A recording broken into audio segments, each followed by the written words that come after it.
दोस्तों नमस्कार। दोस्तों आज का विषय है कि अगर कोई ऐसा एग्रीमेंट आपने कराया है जो अनरजिस्टर्ड है। अनरजिस्टर्ड का मतलब है रजिस्ट्री दफ्तर में उसका रजिस्ट्रेशन नहीं हुआ है, बल्कि या तो नोटरियल है या नोटरियल भी नहीं है। वैसे नोटरियल तो लोग करा ही लेते हैं, नोटरियल हो सकता है, रजिस्टर्ड नहीं है, नोटरियल है।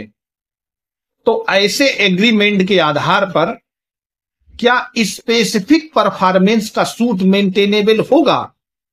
स्पेसिफिक परफॉर्मेंस का मतलब और ज्यादा शुद्ध देसी भाषा में समझते हैं। जैसे दोस्तों कोई आप किसी व्यक्ति से कोई बातचीत होती है और उसके प्लाट या जमीन का बैनामा कराने के लिए आपकी कोई बातचीत हो जाती है। जैसे कोई मकान है या प्लाट है, खेत है, हो गया कि 10 लाख रुपए का आप खरीदेंगे, लेकिन जिस दिन आपकी बात होती है उस दिन कुछ आप बयाना स्वरूप दूसरी पार्टी को देते हैं। वो बयाना 1 लाख 2 लाख कुछ भी हो सकता है, माने बात पक्की कर देते हैं।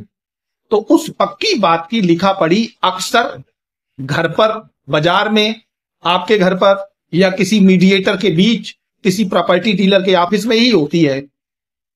आप दो तरीके हैं, या तो आप पैसा कैश दे देते हैं, चेक दे देते हैं, या उसके अकाउंट में ऑनलाइन ट्रांसफर कर देते हैं। तब ऐसी स्थिति में क्योंकि जब आपने पैसा दिया है, बात पक्की की है, तो आप कोई एग्रीमेंट बनवाते हैं। 100-200 रुपए के स्टाम्प पर हो सकता है या प्लेन पेपर्स पर हो सकता है, और वो एग्रीमेंट आपका रजिस्टर्ड नहीं हुआ होता है। रजिस्टर्ड का मतलब होता है कि आपका एग्रीमेंट रजिस्ट्रार ऑफिस के समक्ष जाए, उनके सामने प्रस्तुत हो दोनों लोग, उस पर बिल्कुल लीगल स्टैम्प पेपर लगे हों, माने जितने रुपए आपका लेन देन हो रहा है उसका 2% का स्टैंप लगा हो, फिर वो रजिस्टर हो। तो आपका रजिस्टर्ड नहीं हो पाता है। ऐसी स्थिति में अगर जिस व्यक्ति ने वो माने आपसे संविदा किया है, जो व्यक्ति परचेज कर रहा है, जो व्यक्ति सेलर है, बेच रहा है, वो व्यक्ति बाद में इनकार कर दे। होता क्या है, जैसे मान लेते हैं आपने कोई जमीन तय कर ली या कोई मकान फ्लैट कुछ भी तय कर लिया, आज उसकी कीमत 10 लाख रुपए है। आपने महीने 2 महीने का, 2 दिन का, 2 साल का, कुछ तो समय देंगे ही, या एक टाइम दे दिया। उतने दिन बाद जब आप पैसा लेकर के जाते हैं तब वो व्यक्ति मना कर देता, सीधे इनकार कर देता कि हम ये अब संपत्ति नहीं बेचेंगे। तब वो कई बहाने बनाता है, क्योंकि उस समय उसको नीड थी, उसने पैसा ले लिया, बाद में वो पैसा ना लेकर के चाहता है कि इस संपत्ति को हमें ना बेचना पड़े, माने उसके अंदर बेईमानी की नीयत आ जाती है। तो उस कंडीशन में, ये दोस्तों बहुत महत्वपूर्ण विषय है, आप लोग वीडियो स्किप ना करें, उसको पूरा देखें, क्योंकि ये बहुत ही अच्छा टॉपिक आपके हाथ से ना निकल जाए, बहुत जरूरी बात ना हाथ से निकल जाए। तो ऐसी स्थिति में आपका एग्रीमेंट भी रजिस्टर्ड नहीं है, और अभी तक विधि ये रही है कि ऐसी संविदाएं या ऐसा एग्रीमेंट जो रजिस्टर्ड नहीं है इन्फोर्स नहीं हो सकता। स्पेसिफिक परफॉर्मेंस का मतलब है विनिर्दिष्ट अंतोष, माने संविदा के विनिर्दिष्ट पालन के लिए आप वाद नहीं ला सकते। लेकिन हॉनरेबल सुप्रीम कोर्ट ने एक मामला अभी गया, बड़ा इंटरेस्टिंग केस था 2023 का, जिसमें ये जजमेंट हुआ है कि आप अनरजिस्टर्ड एग्रीमेंट के बाद भी मामला ला सकते हैं और वो मेंटेनेबल है, और आपका अनरजिस्टर्ड डॉक्यूमेंट यहां ट्रायल कोर्ट में एडमिसेबल है एविडेंस के रूप में। दोस्तों समझ लेते हैं क्या मामला था और कौन सा मामला था। एक केस था आर हेमलता वर्सेस कस्तूरी, 2023 का केस था, और साइटेशन नोट कर लीजिए, AIR 2023, supreme court 1895 number page पर। दोस्तों इस केस में एक अनरजिस्टर्ड एग्रीमेंट होता है, 22 लाख रुपए कीमत की एक जमीन का सौदा होता है, जिसमें 20 लाख रुपया उनको दे दिया जाता है ऑन स्पॉट उसी दिन।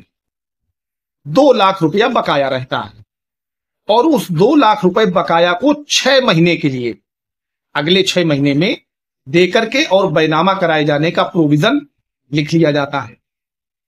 लेकिन वो जो एग्रीमेंट है उसका रजिस्ट्रेशन नहीं होता।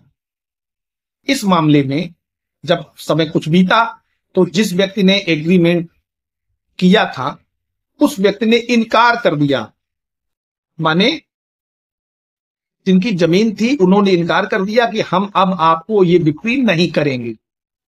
मामला कोर्ट में पहुंचता है, कोर्ट में एक मुकदमा दाखिल होता है स्पेसिफिक परफॉर्मेंस का, माने संविदा के विनिर्दिष्ट पालन का। तो ट्रायल कोर्ट माने वहां की जो सिविल कोर्ट रही होगी, वहां पर बात यह आती है कि ये जो एग्रीमेंट हुआ है, ये एग्रीमेंट विधि की दृष्टि में इन्फोर्सेबल नहीं है, इसलिए इसको एडमिट नहीं किया जा सकता, एडमिसेबल नहीं है, ये सच में नहीं पढ़ा जाएगा।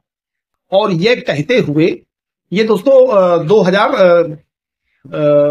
10 सितंबर 2013 की घटना है, केस दाखिल हुआ है।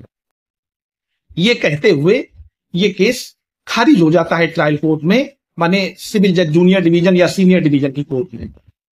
इसके बाद मामला हॉनरेबल हाईकोर्ट जाता है और हाईकोर्ट में ये इंटरप्रिटेशन होता है कि देखो भाई, पैसा तो दिया गया है, पैसे का रिकॉर्ड है, एग्रीमेंट भी हुआ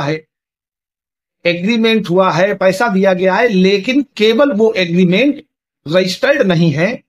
तो एक सेक्शन 45 है, उसका प्रोविजो ये कहता है कि अगर लेन देन हुआ है और संविदा हुई है, तो संविदा भले ही रजिस्टर्ड ना हो, लेकिन वो विधि द्वारा प्रवर्तनीय है, उसको साक्ष्य के रूप में स्वीकार किया जा सकता है।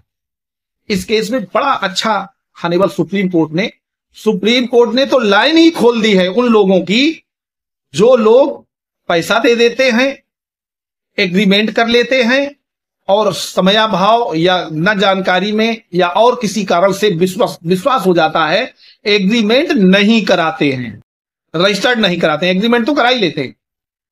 और जो मालिक है माने लैंडलॉर्ड है, वो कुछ समय बाद बैनामा करने से इनकार कर देता, मना कर देता कि हम नहीं देंगे, नहीं करेंगे। तो उस समय आपका ये जो केस है, हॉनरेबल सुप्रीम कोर्ट ने हाई कोर्ट के ऑर्डर को कंफर्म कर दिया और वही फाइनल ऑर्डर हो गया। तो दोस्तों ये ऑर्डर आपके लिए रामबाण है, ये उन लोगों के लिए बहुत बेहतरीन है।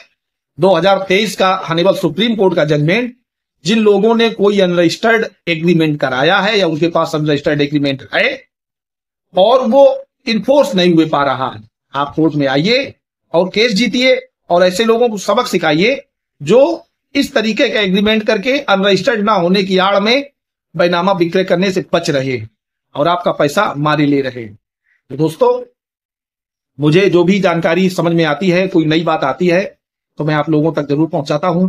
वीडियो अच्छा लगा हो तो वीडियो को लाइक करें, हाइप करें और हमारे चैनल पर नए हैं तो चैनल को सब्सक्राइब अवश्य कर लें। धन्यवाद।